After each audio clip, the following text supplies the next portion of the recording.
sering tidak mengerti dan tidak tahu, dianggap bahwa petir itu adalah arusnya AC atau arus bolak-balik.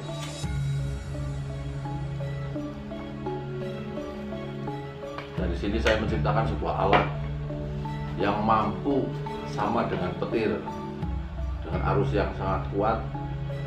Kita selesaikan alatnya, kita masukkan ke dalam lumpur endapan tadi yang sudah berubah dengan arus yang sangat kuat. Seperti kita yang telah lihat bahwa petir adalah 20.000 ampere. Dengan demikian seluruh bibit-bibit emas yang dalam ukuran nano, yang saya bilang masih dalam bentuk bibit atau janinnya emas, itu akan terjadi proses penyelesaian menjadi emas yang homogen.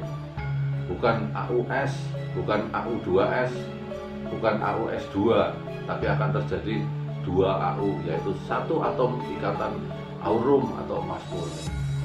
Nah, di situ kita harus mengevolusikan dengan teknologi sehingga setelah muncul antara kedua elektroda, yaitu anoda dan katoda. Katoda itulah yang akan menangkap logam berharga ini. Kita jadikan menjadi sebuah butiran yang sangat lembut, menjadi sebuah plat, menempel di plat sebagai butiran yang sangat lembut yang semakin tebal. Di situ kita harus menghitung waktunya untuk menyelesaikan. Setelah selesai, butiran-butiran itu harus kita kumpulkan, kita cuci, dan waktunya sangat singkat. Semakin besar ampernya, kekuatan arus listriknya, dia akan semakin cepat menarik atau mengambil atau menyedot. Inilah ilmu yang sesungguhnya dari pengangkatan harta karun Soekarno.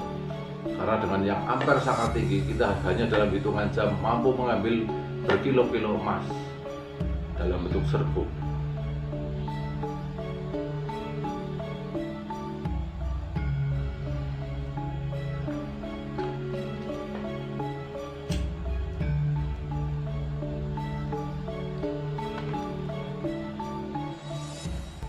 Jadi dengan kesimpulannya, hanya dengan teknologilah seperti yang diinginkan Soekarno.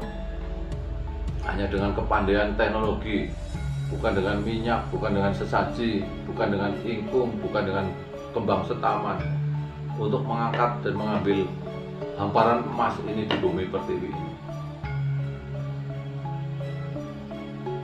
Di sini saya akan mendobrak cara berpikir, mindset yang keliru dari teman-teman para pengolah, bahkan teman-teman yang dianggap orang pinter tadi, yang selalu menanti berpuluh-puluh tahun sampai hari ini tidak pernah ada buktinya.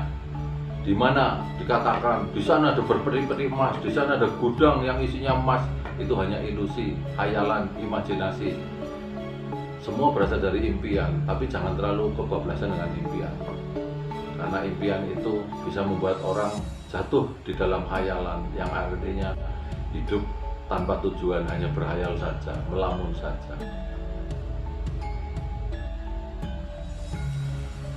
Semoga di tahap pertama ini, nanti ada part berikutnya, saya akan jelaskan per masing-masing bagian apa kimia yang harus digunakan, apa sistem yang harus digunakan. Tapi saya sudah beri gambaran kulitnya.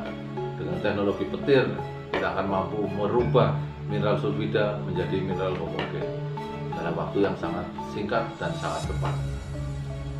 Untuk teman-teman, untuk sementara ini masih bisa kita orbitkan. Besok untuk part 2 tidak bisa diorbitkan. Itu menjadi rahasia ilmu saya.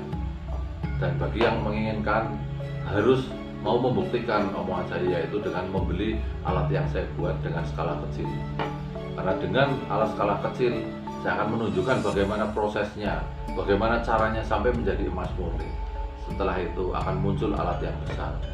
Dengan mudah, bagaimana cara mengolah, menyelesaikan, mengambil apapun bentuk jenis-jenis mineral, bahan baku yang ada di hamparan bumi pertiwi ini, tanpa kita harus membuat lubang, tanpa kita harus menambang, tanpa kita harus mengeluarkan banyak uang, dengan berbagai macam cara membuat lubang sampai berpuluh-puluh meter yang adalah risikonya sangat besar, bahkan sampai membuang limbah ke sungai, merusak alam, tidak bisa serasi dengan apa yang Allah ciptakan.